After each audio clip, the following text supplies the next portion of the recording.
Morning everyone, this is Dorothea from Airpost Creations 2021, and I just wanted to apologize. Apparently my video yesterday wasn't finished, so today I like to quickly finish what I talked about yesterday, and then we are done for all the time and forever with the stuff about my private life. I think I talked enough about it, and that's that, okay? But I just wanted to finish up because it was interrupted at a point where I talked about not being able to see the blood when the doctor operated on some patient, when I discovered that I cannot really take it easily when blood is coming and things like that. So after that, the doctor also talked to me and he said, listen, it seems like you have problems with doing things while I'm operating and your blood is coming and stuff like that. But I need, when I have an assistant, I need that the assistant is fully there and doing everything with a calm mind, not getting nervous, not getting upset, nothing of that kind, because I have to do a good job and I cannot watch you getting upset and at the same time operate on some patient. And he said, I want you to go home tonight, think about it and make your mind up if you can overcome it.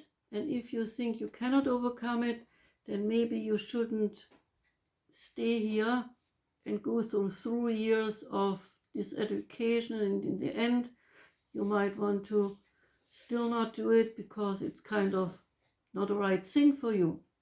So that night I went home and I talked to my parents and I explained to them what had happened, that I got really sick when he operated on this one man.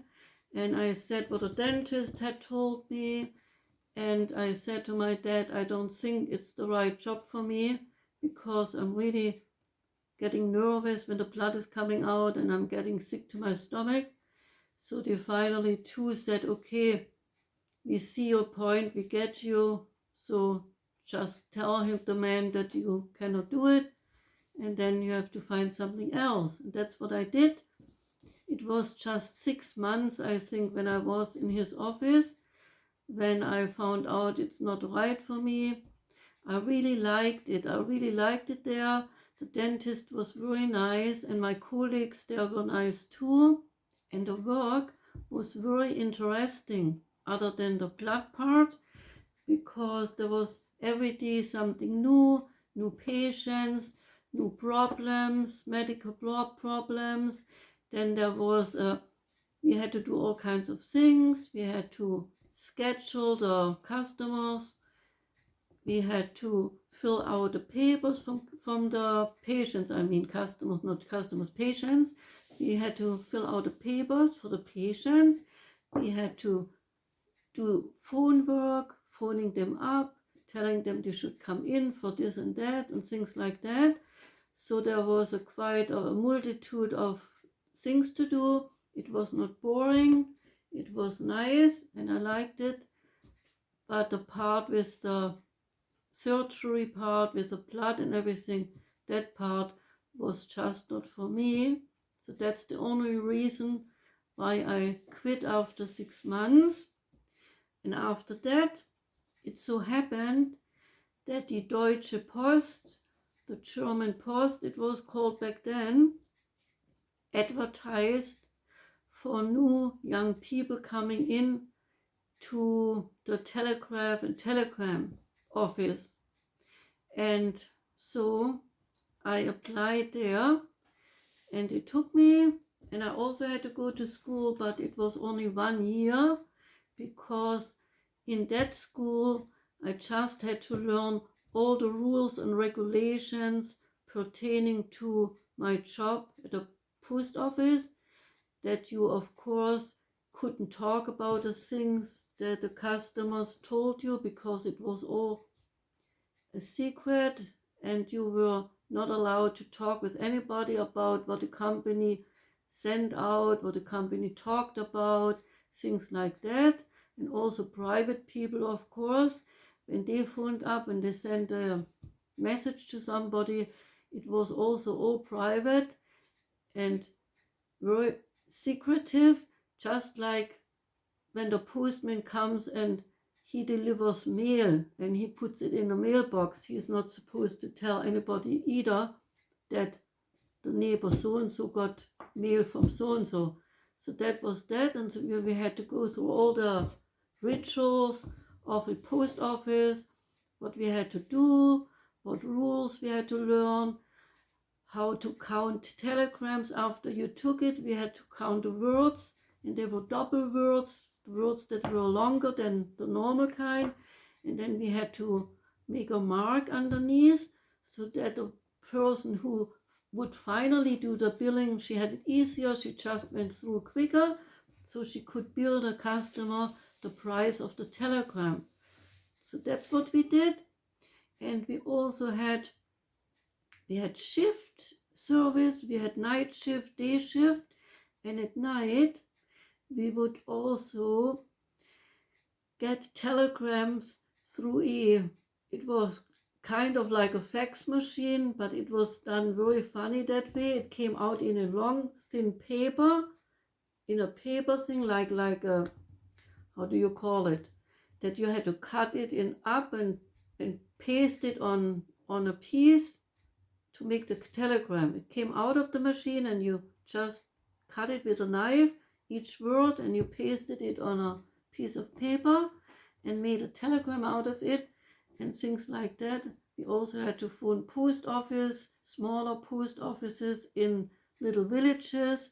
When telegrams came in, because we were the main office, then we had to phone our colleagues in the Black Forest or wherever in Germany, and we had to talk over the phone and read a telegram to them, and they would write it down because it came all to us first. It wasn't going to the Black Forest.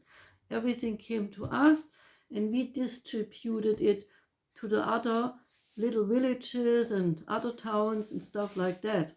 So that was part of the work too. So we had a nice, real nice work. We all had nice colleagues. We would harmonize with each other. So I liked it. And I stayed there all in all 7 years. And after 3 or 4 years, they made me a civil servant.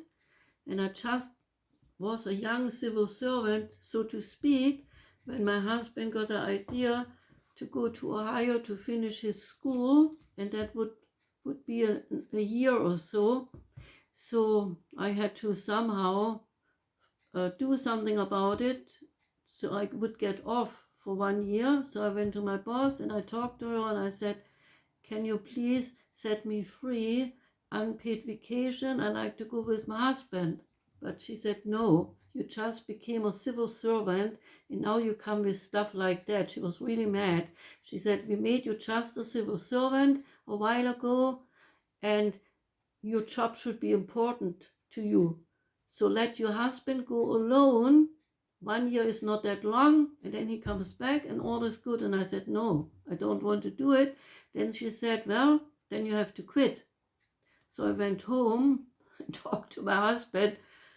He didn't care. He said, well, then quit. What's the problem? So I actually did, just to go with him. Now I think back and I think, well, it was a good job. Maybe you should have rethought the whole thing, but I was young and I just said, okay, I quit. I go with you. And after the 1 year, when we came back, then of course I had to look in Germany again for some job. And I found a nice job in a German company. I was there working as a receptionist, doing also telephone stuff, filing papers, inviting guests. When somebody came for a business meeting, I did invite them all in and had a talk with them and showed them the way to our boss and things like that. So it was a nice job. And the funny thing, I'm laughing now because I was there 3 years when my husband was getting an offer from Munich, from the US Army in Munich. They wanted him to come there. And there I was again in trouble because I needed to follow my husband and I had to quit my job. So I went to my boss. He was a wonderful man. I liked him a lot. And I said to him the things that needed to be said. And he smirked and smiled and listened, And then he said, let him go alone to Munich and you stay here. He knew that I wouldn't do that. He just was a little bit naughty. And I said, you know that I cannot do that. And he said, I know that. I guess you have to go with him. But buy yourself a nice dirndl, the outfit that they wore in Bavaria. He said, in my store we have lots of nice ones. Get yourself the nicest one and take it with you. So you impress the people in Bavaria. And I actually did. I found a nice dirndl. It was light blue and white. It looked really cute. I got that and I took that with me when we moved to Munich. And there in Munich, I worked also for the state. I found a job. They only took me, I think, because I already had been once a civil servant, and then they thought maybe she is a good employee. I think that, but I don't know if that is true. But it so happened when I applied for the job there that they talked, oh yeah, that was state work too, the post office, so you already know the ropes and we would like to get you because you passed the typing test. I had to pass a typing test and it has to be real quick too there. You had to type real quick and good because the main job there was typing all the reports from the engineering bureaus. The engineers went out and measured something and did something in the city of Munich, and then they came back to the office and they would pile up our desks with all the things that we had to type and prepare as a kind of a report for them later to rely on and do things. And they all had terrible handwritings. They smeared around and you had to always phone them and ask, what does that mean? I cannot read it. And they would laugh and say, yes, I know my handwriting. I write like a doctor, right? They would say I write like a doctor because we all know doctors, they have bad handwritings too. So after a while I got used to the handwritings and it got easier and easier, but in the beginning it wasn't easy at all because I didn't understand the subject either. I was not an engineer, so when a word came up and I didn't know what it meant, I had to make sure before I typed it that I understood it right because it had in their report, it had to be correct. So this is what I did there. And it just so started at that time in Munich, the computer age started. It was all brand new. Computers were not yet established in companies. It was just the beginning of it when they started to rearrange everything and do everything new. So in the engineering bureau was a basement and there was one engineer who was very good in programming and doing computer stuff, and he started for the state bureau the computer era. He had in the basement a huge, like the computers back then were all pretty big and also loud kind of, and he had a big box down there in the basement, and he had also the typewriter setting, the computer itself, and he did a programming for the engineers. He started doing it all by himself, and he had one woman who helped him typing stuff. He gave it to her and then she typed it in for him, but she was only part-time. She had a child, and so she would only come in twice a week, I think, helping him out. So when he found out that I was from the post office and he knew I would type pretty good, he came to my boss and he said, can I have her whenever I need her to type the things when the other woman wasn't there? And my boss said, okay. So that is what part-time I did that for him, because he needed somebody to type really quickly and really without mistake, pretty good. The whole thing, it was numbers and stuff, and I didn't know what I was doing. He just gave it to me and I typed it in, and he was always stunned and told me in the end, pages after pages after pages I put in there, and he got it out and he said, how you do that, I do not know. And I said, what do you mean? And he said, well, you type first of all real quick, and second, you never make a mistake. All the numbers are right. How do you do that? And I said, I don't know, I'm just doing it. But he was so happy because I would do it so quickly and also very precise. So he had not so much work to do by redoing things and stuff like that. So I was the number one for him. So that was good. He was a very nice man. He was very strange. He wouldn't talk much. He would hide down in the basement, do his thing, and he never would come with us. All the rest of us, we would at lunch breaks go in the park. There was a beer garden and we would sit there and have a beer in the summertime. That was allowed back then. Today they wouldn't allow it, but back then it was allowed, and we would sit and talk with each other, and he never came. He always would stay back, and I would say, why don't you come with us? And he said, no, thank you, it's not my thing. And he brought a lunchbox and he would eat all alone in the basement his things. But other than that, he somehow liked me because I accepted him in his ways, and we had right away a wonderful kind of symbiosis. I liked him, he liked me, we worked together real nice.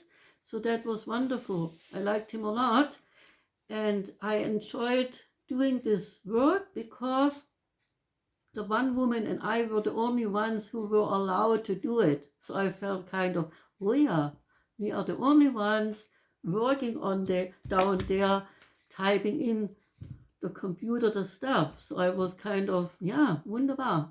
So that was that. And then after that, when we went to Florida, after 3 years or so, then we moved for a longer time to America, 18 years I think. So I had to quit that job, and yeah, it was kind of hard to go away from there because the job there was wonderful. I liked it. I was respected. The work was very nice. Everything that I did there was nice. I did kind of like a secretarial work. I did everything. I typed for the engineers. I prepared when they had a conference. I would set a table for the guests. I would phone hotels when somebody came in from another town to meet my colleagues for some business. I would have to phone hotels and to get everything ready for them, the rooms, the reservations and stuff. So it was very interesting work, and I liked it. And everybody there was really, really nice. The engineers were the nicest people. They were not arrogant or something like that. They were all very, very sweet, helpful, and they always laughed when you said, what does that mean? I cannot read your handwriting. They said, I know, I'm terrible, excuse me, it means this and that. Sometimes they would have to spell it because I didn't know how the word, and they said, I spell it, this, that, and the other, and I wrote it down. Okay, thank you. Then I could finish the report, the typing of the report and things like that. So what I want to say is, I got exposed to a brand new world, to me a brand new world, because I never had engineers around.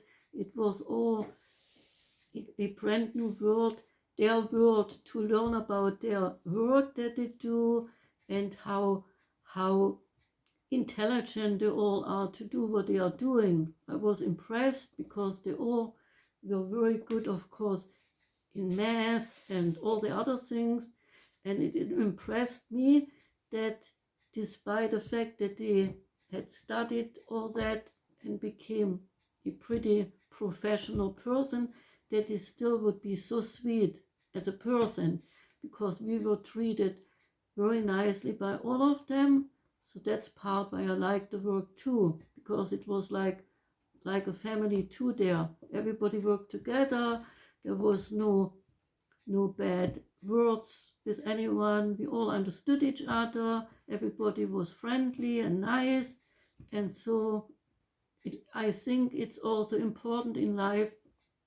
I don't think that money alone, the money we earn, is never enough to make us happy.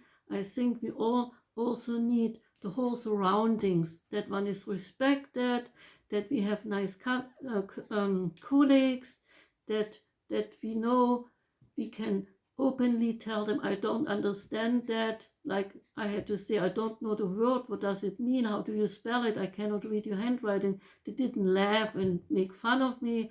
They said, of course you don't know. I'm sorry that I have a bad handwriting. Let me spell it to you. And then they would spell it and I would write it down, and everything was good. But they were really helpful, nice, and that's part why I liked it there a lot.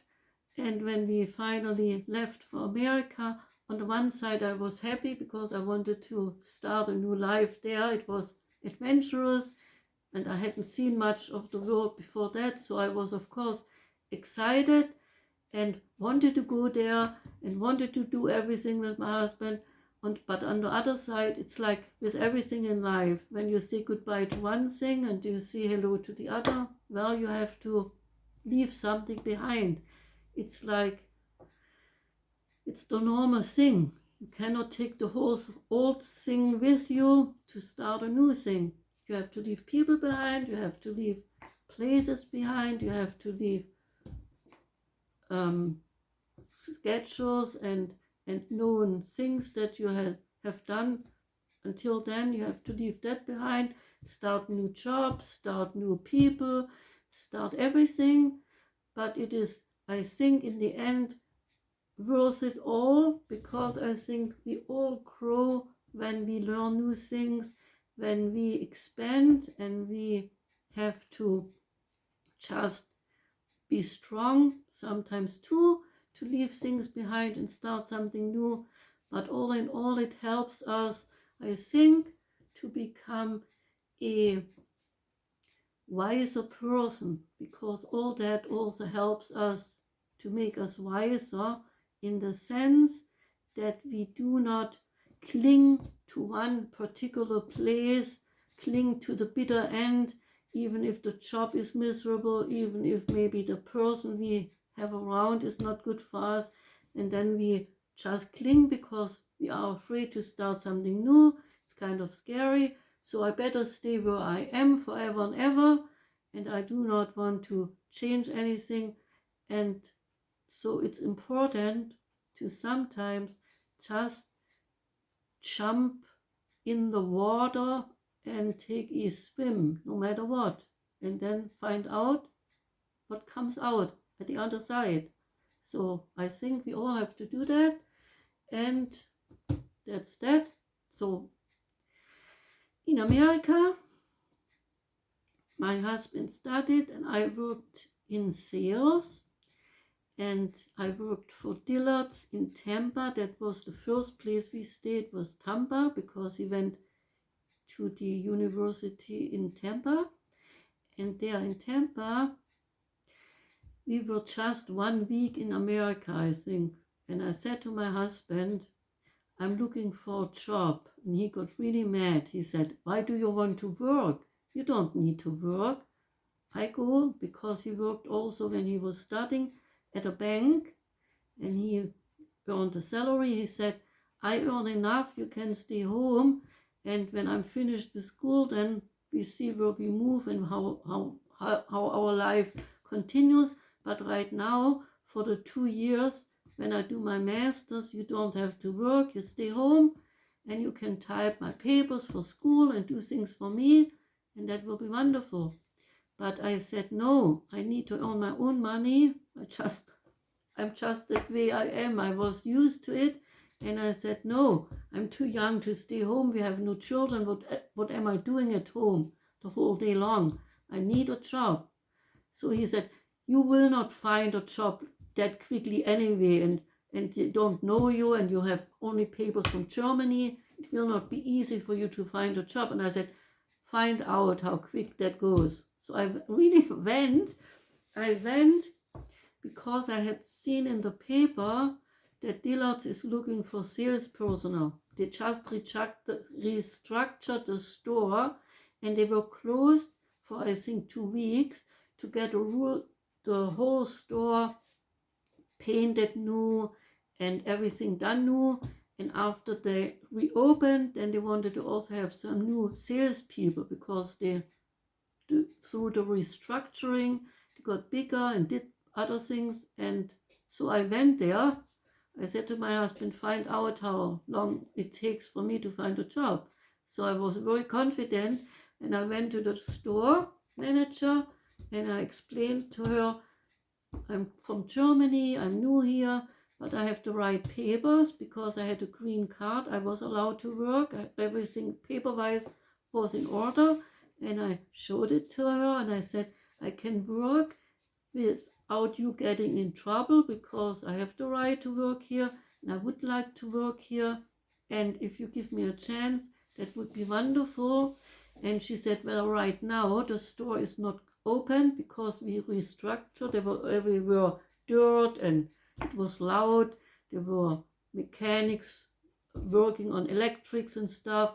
She said, right now there is nothing here to sell, but if you really want to start, you can come tomorrow, because we all right now do things already. We unpack merchandise, we hang up clothing. They had a special, big special room where they put all the merchandise away from the dirt and so. And she said, you can help us there, pricing, making the prices for the dresses and stuff, because next week or so we are opening and everything has to be ready. So if you want to, I gladly give you a chance. I take you if you want to. So I said, oh yeah, thank you. So I went home and I told my husband, I'm starting tomorrow. And he looked at me, that cannot be real. I said, yes, they said they want to take me. And I was so proud. And he had to smile too. He said, okay, if that is what you want to do, but you have to type me my school stuff too and have time for me. And I said, I always have time for you. You know that. So he was okay. Then it was all okay. He said, okay, do that and also type my stuff, because he couldn't type. And I had to do lots of stuff for him. When he studied, I should have gotten the degree. I should have gotten a master's, because I did all the things for him. All the things, not only typing. He didn't sometimes have time to look through the books, getting the information out. I even did that. He told me what he has to write about, and I would go through his books and get the pertinent information and write it down on a paper, so he had it easier in the evening to get it all done quicker, because yeah, that was it. I did that for him, all that. And he even said, I don't know how I could have done that without you. He would have probably paid somebody to type the stuff for him or something, but because I did it, he was happy, and I liked it too, because it gave me some importance too. I like to be helpful, I like to be important. So that was that. So when he was finished with his studies, then we moved away from Tampa we moved to where we found a house, and we lived in there. And there, where my husband worked at the college, at that college, one time he knew that it was my greatest wish to also get a higher education, because when I was younger I didn't care for it, but when my brother went to university, I always thought I could have done maybe that too if I would have tried harder and do things. So my husband said, do you want me to ask at a college if they would allow you to study there? Would you like to do that? And I said, I don't even have the things I need. I don't have the American high school degree, and how would that work out? He said, well, here in USA we have a special thing where foreigners can go to the university if they prove they can speak good enough English, if they prove that they can write good papers and get only high grades. Then sometimes it goes without the high school, but that's not the only thing. You can also go to school here, or my dad can help you because his dad was a high school teacher. He can prepare you so you can take the tests, and then you get the requirements, and while you work on that you can start studying, and then we see how it works out. What do you think? And he was very good in math, my husband, and he said, I help you, because he knew I'm terrible in math. I can't do that. It was awful. I just passed the tests that I needed, but later on I forgot it right away. If you would ask me now, how did you pass that? I cannot tell you how I passed it. I can study for the tests, and I know exactly what they want me to do. I can somehow get that done, but later on it's all gone. It's all gone, and I can't later on do it again.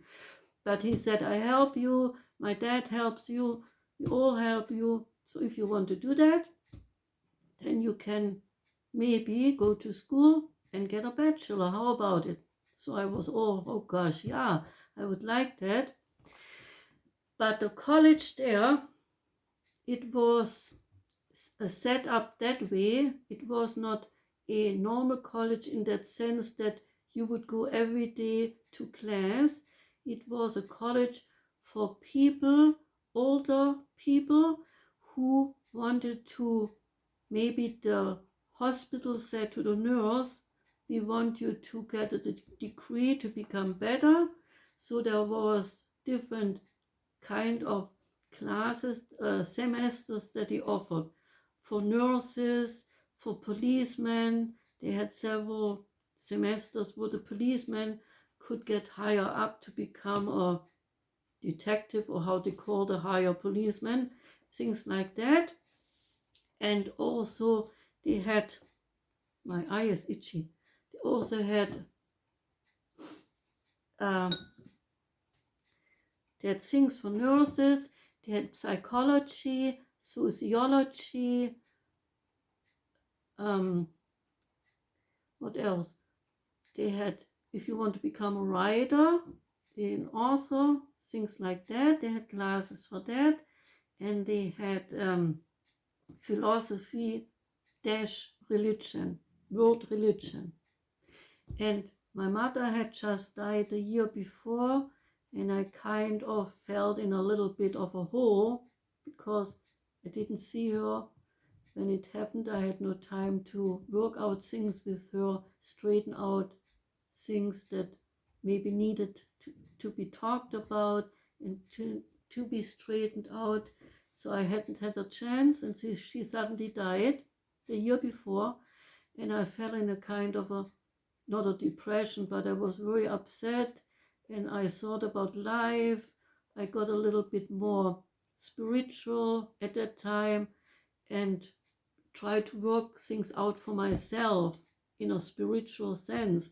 So that is why I decided world religion and philosophy, because the other things, the medical things, I already found out it wouldn't be for me with the blood and things, and I was no police woman either. I didn't want to go in the police force and get a degree there.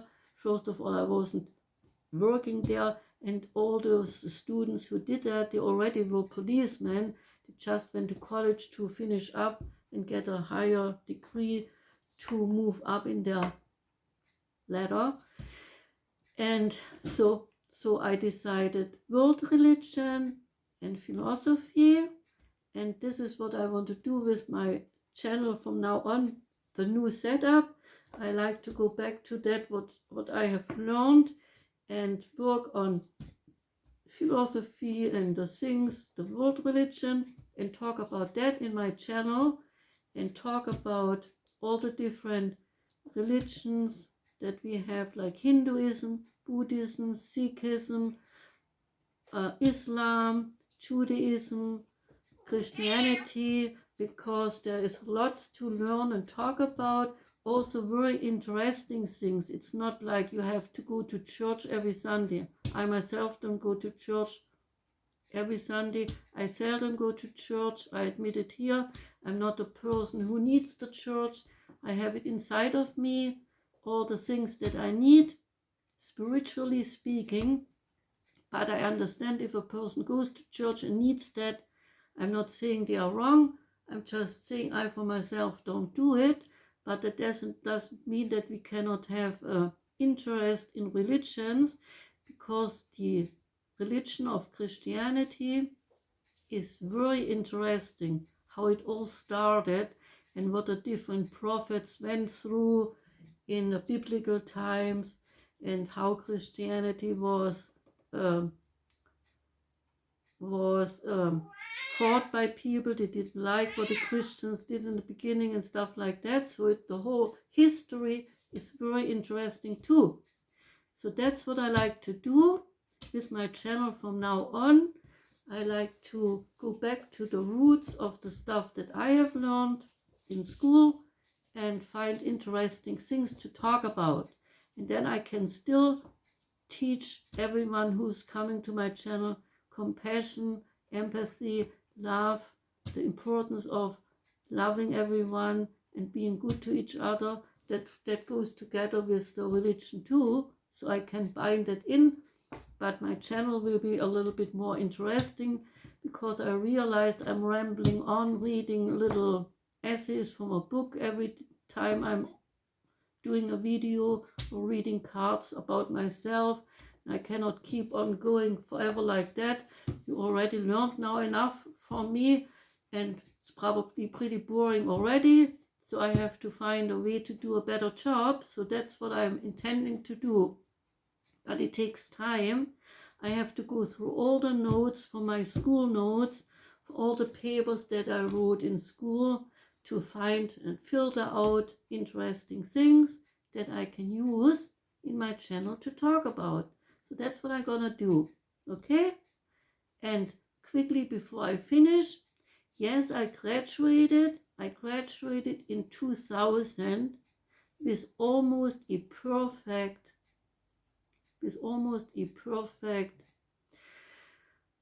number. I cannot think now, I'm too nervous. I graduated magna cum laude. There is summa cum laude, that's the best, and magna cum laude is the second best. I actually graduated magna cum laude, and I'm not saying it to pretend I'm special. I'm saying it because that was the biggest success in my whole life. My personal biggest success was when I finally graduated and I got my degree, and I had done it in the English language in a foreign country, and I overcame all the adversaries and all the difficulties, and I made it through.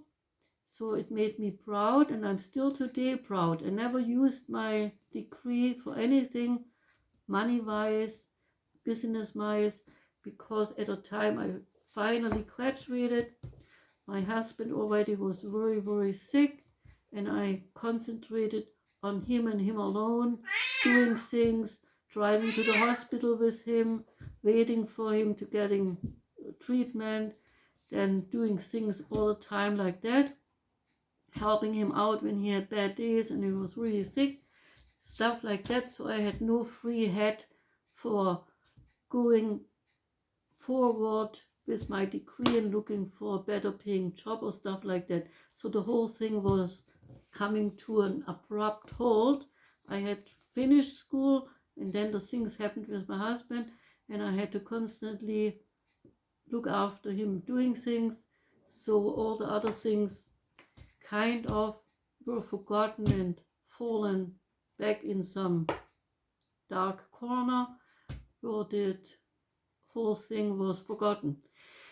But that's okay. I still have my degree and I still did what I did and I still feel good about it, because it's like with everything in life, if a sports person has a success relating to the sport he is doing, she is doing, they have it forever too. If they get a gold medal, silver medal, whatever medal, anywhere they participate and do things, it's for them forever, their success story. And they should always be proud of it.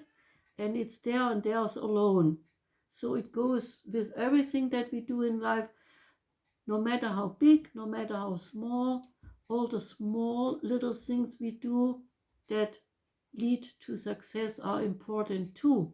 Everything a person is doing, every little thing you do to help others, to do for yourself, to help yourself, is something wonderful, and it's forever and ever. Nobody can take that away from you. Nobody can make it undone. It's done forever and it's for you forever to enjoy. So that's the story for today. Now I quit, and the next time when I come back, I start to do my new channel with new things. We start maybe about philosophy, or maybe we start with some religion, Hinduism or Buddhism, whatever. I will pick something out and I will talk about that. And I hope there are many who visit my channel who find it interesting enough to then visit me on a regular basis. And I promise you, I will also make a real strict schedule where I will every Monday, every Wednesday, and every Saturday maybe post a video so that people know, she is doing it, I can count on it, because I cannot rumble on and do whatever I feel like it and being, well, not very responsible in the way I'm doing it. I have to really work as if I have a job someplace else. There I cannot stay home either. The boss is expecting me to come every day to a certain time. And it's the same with my channel. I cannot just do whatever I feel like it, then expect it to be good. So this is what I'm planning to do, a real channel with real good stuff, hopefully. Okay? So I hope I see you all back. I will do my first one, the first real one, this Wednesday. Okay? This Wednesday I start with a real thing. Then I'll let you know in what kind of a way I'm doing it, how long it will be, and all that. And then we see from then on how it goes. Okay? So thank you very much. I send love out to everybody.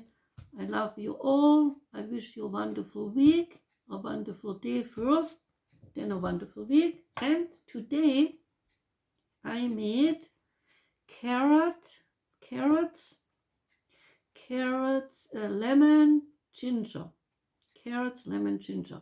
Let me take a sip.